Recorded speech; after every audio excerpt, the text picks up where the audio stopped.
everyone, welcome back to I Dream of Homestead. I'm Josephina and today we are in the kitchen making Pollo Guisado, which is just a chicken stew that's served over white rice and sprinkled with cilantro on top.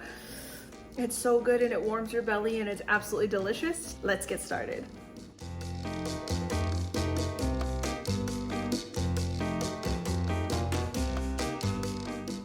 So to start off, I am small dicing up one whole onion.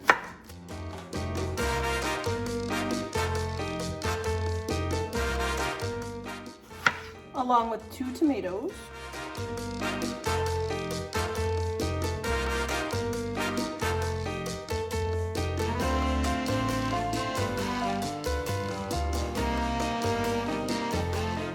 Now that all that's diced up, I'm gonna add that into the pot.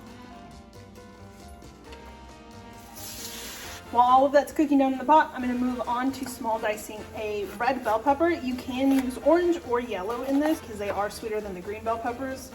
Honestly, I am not a fan of green bell peppers at all.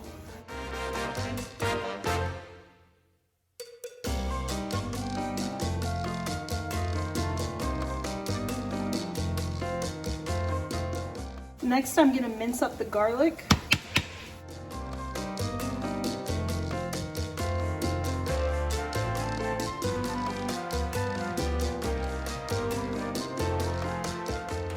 Now that those are all done, those are going to join the tomato and onion in the pot.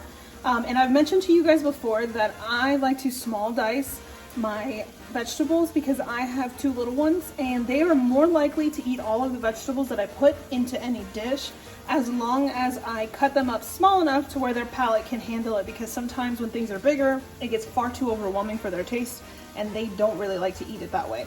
So if you've got little ones, that's a good trick to follow. If not, and you like the bigger chunks, you do you, boo-boo. Make those as big as you want.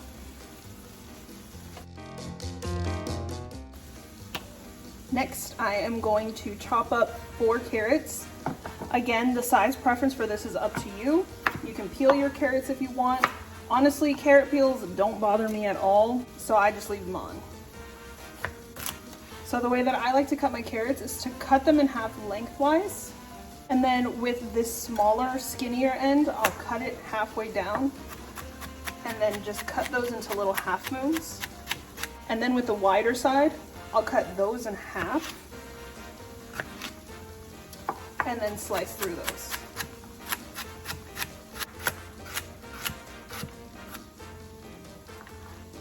Those are also going to join the pan.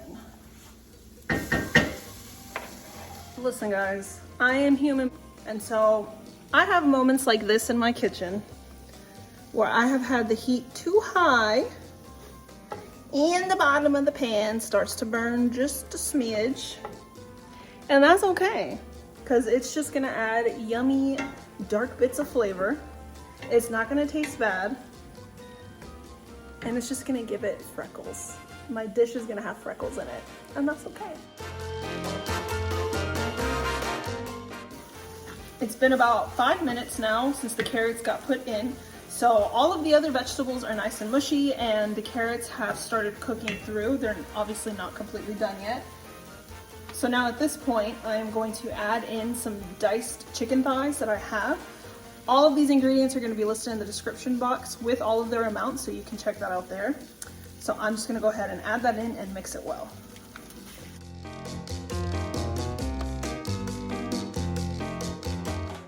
The next thing that I'm going to be adding in here are the seasonings, and I almost dropped it. I'm going to be adding in some achiote. Achiote is just anatto, this dry powder form, or you can get it in like little blocks that are moist and packed together, and then you just break chunks off as you use it.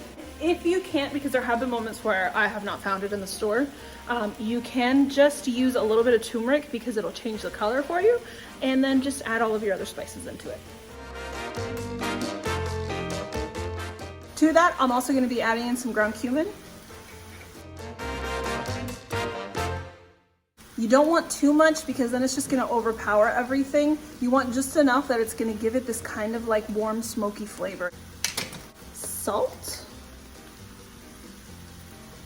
And I'm not gonna add too much right now, that way I can check it later, because I am gonna be adding some stock into this and my stock is seasoned, so I don't wanna overdo it. And last, some pepper.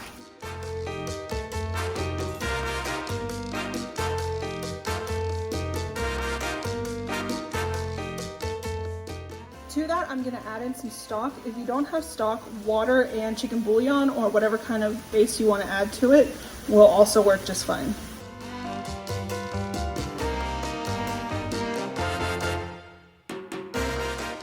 So now that's gonna simmer while I'm dicing up some potatoes, and those will get added into the pot with this to cook through.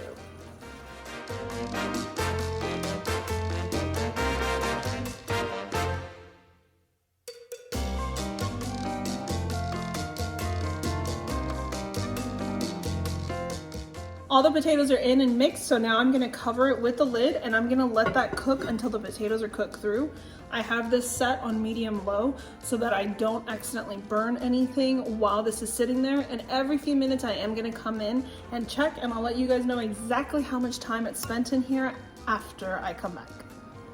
So the reason that I'm using some dark meat in this guisado is because if I was to use chicken breast in there, it would get so tough and chewy by the time the potatoes were done cooking that it just honestly would not be that enjoyable. I have done it before with that because it was all I had, and it just wasn't my favorite. It tasted dry. The flavor was there, but again, it was dry, and dark meat on chicken is just so much more flavorful. It's so much more tender. You can cook it for so long, and it's just gonna continue to stay nice and soft and delicious. So if all you have is chicken breast, or that's just what you prefer to use, you can use it, but my recommendation would be to add it in about the same time that you add in the potatoes. That way you don't overcook it and then you end up not enjoying it. So while that's cooking through, I'm mincing up cilantro to go on top. You don't have to put cilantro on top. This does add absolutely amazing flavor, but I do understand that a lot of people don't like it. I'm so sorry for your taste buds. But we do, we absolutely love it, so I'm adding it to ours. But I also wanted to share with you guys that I have been on the struggle bus with what recipes to share with you guys, because every time I think of a recipe, I'm like, oh, but if I do that one, I could wait until the garden is producing everything and then that could come out of the garden. Okay, so let me try this one instead. No, but that one would be so good coming out of the garden. So it has been a struggle to figure out which recipes to hold out on and which ones to share. So be patient with me, guys, if the recipes slow down just a little bit until the garden gets in full swing, and then they're all gonna come flowing in with the garden content. So I've been stirring this about every 3 to 4 minutes, and I am currently about 7 minutes in, and I realized that it was boiling furiously with my medium-low heat, so I went in there and just turned it all the way down to low. That is something that you guys can figure out because you know your stove better than anybody else, and so you know where the heat is best. So if you see it boiling furiously in here, or you hear it boiling furiously in there while you're waiting for it to finish cooking, go ahead and turn it down, because you don't want the bottom of that to overcook. And then for the potatoes to go from being like nicely cooked to just falling apart and becoming complete mush in there. Ta-da! So this cooked for about 20 minutes. I don't know if you guys can tell. Oh, it smells so good.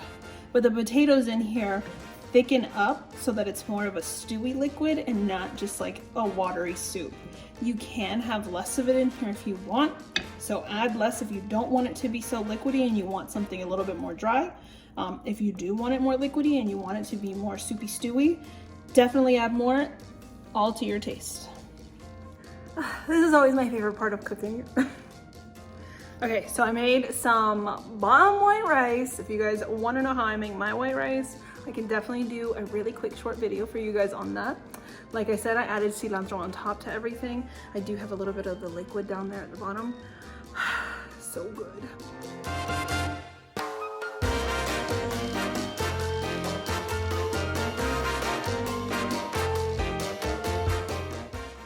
Do you guys ever make something, and even though you've made it like 3 million times, every time you just like, best batch I've ever made? That's literally how I feel about this pretty much every time I make it, and that's how I'm feeling about it right now.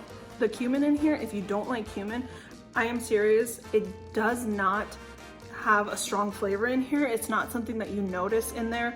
It just gives it this like deep warmness. that just, it's just so good.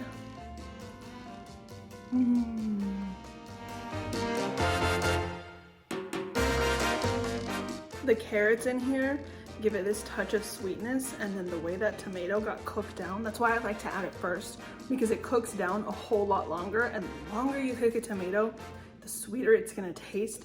So that with the carrot in here, it's this yummy touch of sweetness, and then that warmness that cumin gives it. Yummy. So good. Please try it. Well, that is it for today's video. I hope you guys enjoyed. If you did, please give it a thumbs up. And if you haven't already, I hope that you're willing to hit that subscribe button and stick around with me for a while on my journey to becoming a homesteader. I'll see you in the next one.